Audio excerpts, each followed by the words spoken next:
graders are using a new kind of laboratory, a laboratory for learning in the outdoors. This outdoor school is serving students from a four-county area around Portland. Nature study, conservation, or ecology is tough to do within the four walls of a normal classroom. That's why more and more schools each spring and fall are reaching out into the outdoors to do the job. Come on in. Nice to meet you people. Come on in here. These sixth graders from the Abernathy School in Portland arrive at Trout Creek Camp, joining three other classes. For a week, they'll never forget. They are met by outdoor school director Warren Gilfillan and his assistant Bob Burgess. Students, we want to welcome you to the outdoor school. You certainly have a grand week ahead of you. You'll be learning many things about natural science. You'll be learning many things about your environment. Warren, just what will the kids get out of this week? These students will learn many things at the outdoor school this week. Many of the experiences will be brand new for them. Most of them have never been away from home for a week. Most of them have never spent a week in the outdoors. Would you like to know where we got this little fellow? This will be a week of discovery, learning about a whole new world. This common experience for students and teachers in a week away from home and the regular classroom encourages inquiry, critical thinking, and develops powers of observation. Want to come feed him tonight? Yeah. Well, he'd really be a lot better off with his own mother, though, wouldn't he? Yeah. This is a class in animal life, one of 4 subjects taught by specialists at the outdoor school. The class is taught by Shirley Durdorf of Corvallis, Oregon, who knows a lot about animals and young people. Little baby. Would you like to hold him? We got one just like it.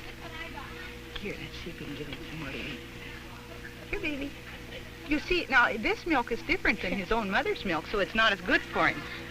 He may manage all right. Why do you suppose it's important that we put him back in the same place we got him? He'll die. He'll die if he But why would he die? Because the other animals will attack him. At outdoor school, the emphasis is on education, not recreation, with natural science and conservation being the primary subjects taught. Camp facilities provide the opportunity for students to live close to nature, where these subjects may best be learned. Oh, no. Well, where did you catch I got a mouse the last one I got. We go to high schools in our region and carefully select a core of high school counselors. We have them at the camp for an intensive weekend of training before regular sessions with the 6th graders begin. Now, some of the things you're going to see here soon are the things that you're going to take your group through and show them yourself. Now, the main thing that you're going to do is explore for things, from ideas that you are going to have from us. And after you have seen the plots and the demonstrations which are set up here for soils. So we're interested in soil, its life, its importance, and the discovery method is a very important thing that we want to use. Give the children ideas. Let them discover it themselves. Don't tell them what it is. So let's give the 6th graders, when they get out here, a real opportunity to learn on their own. And that's the main objective. The teachers of classes to be here later also come to camp for a 2-day course of instruction. Earthworm, snail, centipede. And we've seen all of these things in their natural environment right here on the ground, surrounded by the trees that offer them shade, near the stream that offers them water. We couldn't very well duplicate this in a classroom because a child finds it hard to put all this together in his mind. Let's see what we can find.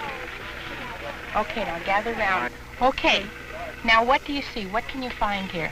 Here's a clam. Okay, what kind of a clam? A freshwater. Okay, a freshwater clam. It's cracked open and you can see the muscle inside of it. Okay, it has a muscle inside. What does it have to protect it? The shell. A shell. Okay, is there just one clam in this muck? No. Okay. Here's another one. Okay, we found 2 or 3. Here's another one. Okay, so there's quite a few, isn't there? What's the next step, Ben? Fill a sample measuring tube level full with a prepared sample. The sample measuring tube, level full. This class on water resources is taught by Clem Alt, a retired soil conservationist with 30 years of experience. All right. He likes kids and enjoys teaching. Invert it over the tube so we don't spill. What's the next step? Add drops of PaO solution for dissolved oxygen.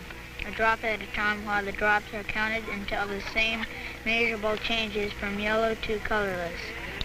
With ppm... Just a minute. That's drops of solution then, and count them. You count now. 1, 2, 3, 4, 5, 6, 7, 8, 9. Is that it? Yep. And what does that mean? 9 gallons of oxygen for 1 million gallons of water. Yes, and how else do we say it? 9 ppm. 9 ppm. Okay, now you're going to... And why is this important? So that fish will have enough oxygen when they're swimming in water. Is this a good stream then for fish? Yes. Yes. What do you consider minimum for fish? 5 gallons of oxygen in 100 gallons of water. In how many gallons of water? Million. In 1 million gallons of water. That's right. 5 parts in 1 million gallons is minimum. All right, students, this is red alder. Can anybody tell me what this tree is used for? Paper. Paper, and it's a hardwood. It's a hardwood tree. Lumber? We make hardwood lumber for furniture. Now, this is a rather interesting tree for several reasons. It's one of the largest alders that we have, but we have a very strange relationship between this tree and a fungus. What do we find growing on the roots of this tree? But as this tree got a little older, what began to happen here? Grow slower. It began to grow slower all the while here. Why do you suppose it was growing slower? Greg?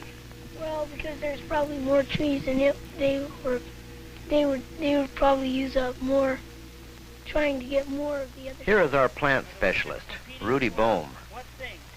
He is a farmer from Sherwood, Oregon. Water. For years, he has studied the natural sciences, both in college and in his work. All right. Now let's Rudy willingly gives these weeks at the outdoor school because of his interest in teaching youngsters about growing things. material out here in the end. Is this deadwood? No. It's living wood, isn't it? And how about this? This is the heartwood. Now, what does the heartwood do in a tree? What do you suppose it does? Supports it. It supports the tree. It's kind of like a skeleton in the human body. Okay, students, you know that we talked about the... Nick Nicholas is another retired soil conservationist who likes to teach young people. He teaches the importance of soils to all life. Because of what? The sun has something to do with it? What else? Minerals have something to do with it. But this, I think the best way to explain this would be, did you ever make coffee? Yeah. And you put the grounds on top, and the water, the clear water you put in, comes out dark like coffee, doesn't it? All right, let's play like the duff up here. The top layer is a coffee grounds, and it's all over the land. And where does the water come from? The rain. And when the rain goes down through the duff, it makes the water from the rain a stained color, a dark color. And then when it goes into the topsoil strains part of that stain out, doesn't it? And a little bit of it gets down into the subsoil, too. But down here in the parent material, there's no stain at all. It's already taken it all out, hasn't it?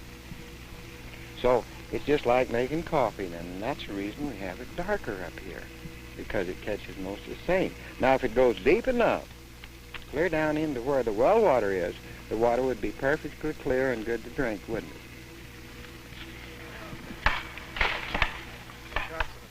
To understand nature and how to live sensibly in it is the central theme at the outdoor school. Students are assigned every camp duty in turn, and they take these duties seriously. Now, if you divide that in half, that's 10 apiece, so you put them on your individual table. Back up and get the knife. Napkins, the homework are up here, so just keep be my guest tonight, Mr. Gill?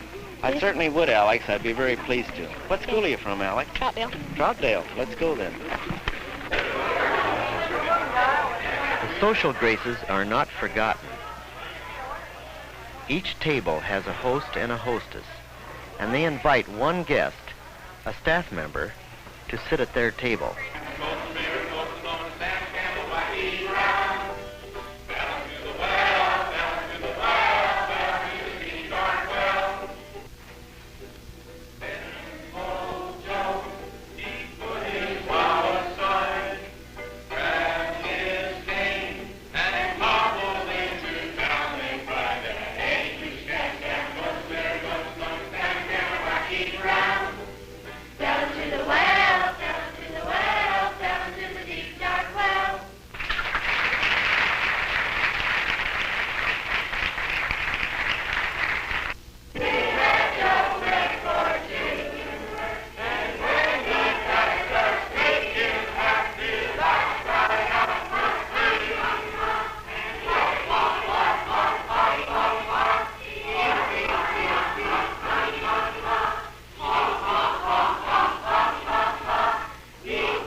How in the world can all this 6th grade vitality and energy be channeled into a constructive week of outdoor learning?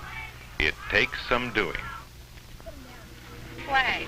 All the stripes are on top. Therefore, you people will hang on to the raw edge. You people will hang on to the pole. I guess shoot that we can use it. Over. Stripes on top. Okay, second fold. Fold again. Now, you start by making a tuck. Fold over and make a tuck in the end like this. A great deal more than nature study is learned this week. Respect for the flag, for example, and the meanings behind the symbol of our nation. Okay, but look at you follow the fold, honey. Right here. Okay, now where do you fold it now? Along the fold. Okay. Okay, fold it. Okay, there we go. Now she will hand it to Bill. Hand it to Bill.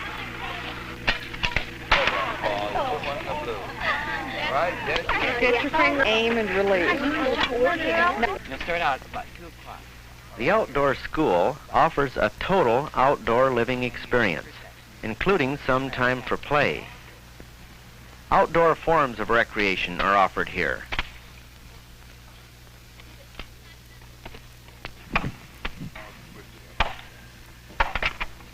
Shake splitting, for example, would be difficult to perform in the normal school setting. This boy simply takes the recreation time to sit and look at something pretty. While the outdoor school is in session, our high school counselors meet each night to go over any problems they've had that day. Well, I've got this one guy. His name's Joe, and he just doesn't fit in with the rest of the group. He's kind of dejected or something. I don't know exactly what it is. Okay, this boy's problem comes basically from his home. Many of these high school counselors later decide to go into teaching because of this experience with the kids. I think they like the responsibility that goes with their assignment.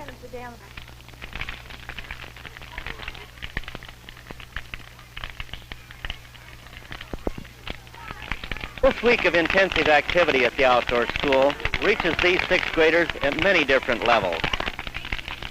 It gives them a chance to study nature where nature is, rather than in the artificial setting of a classroom. The lessons learned by discovery out here will certainly stay with them. Just as the student who studies chemistry spends time in the lab, So the student who studies nature needs the outdoor laboratory to really learn his subject. Out here they learn faster, retain information on outdoor subjects longer, and understand better. The sixth grader may see it only as fun, but the total learning experience, not only in nature subjects, but in social living, health, safety, music, art, social studies, mathematics, will stay with him for years. When he's a voter of 45 years of age in the year 2000, he'll be making decisions concerning pollution and conservation, for example. Some of the things he learned about the outdoors at this school will surely come back to him. In a cabin in the woods, little Mary Winchester.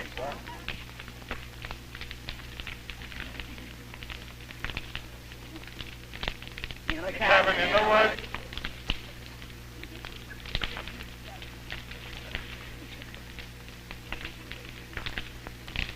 In a cabin.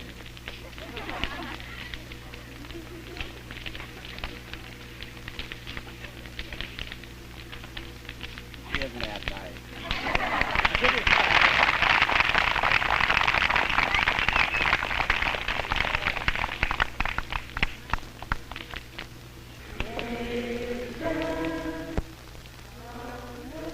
This visit to the outdoor school at Trout Creek Camp near Portland was presented by the Northwest Regional Educational Laboratory and the Regional Outdoor Education Project serving the 4 Oregon counties of Clackamas, Columbia, Multnomah, and Washington.